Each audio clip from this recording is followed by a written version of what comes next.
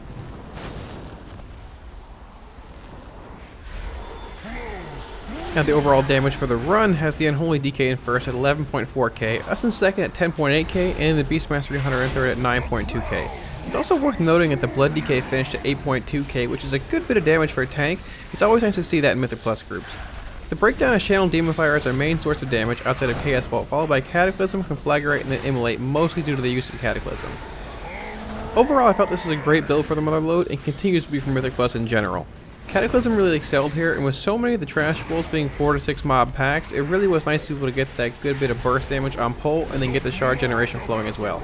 I do feel that there needs to be a bit of an adjustment to the required amount of trash in the Motherlode, however, because as you saw, we were able to skip all the final boss's trash by simply killing some extra neutral mobs at the start of the run.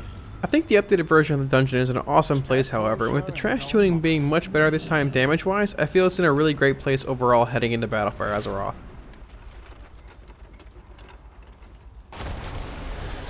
Thanks for watching, guys. I hope that this gave you a good look at how destruction is currently in Mythic Plus in Battle for Azeroth. With there being just under 40 days left until Battle for Azeroth launches, I would not expect any drastic class changes to be made to any specs, but I do still feel there will be some tuning made to a good bit of classes as there's still some extreme outliers DPS wise on both ends of the spectrum. If you guys want to see more WoW and BFA content, remember to smash those like, share, and subscribe buttons as your support really helps. Thanks so much, guys, and I'll see y'all pretty soon in Battle for Azeroth. Peace.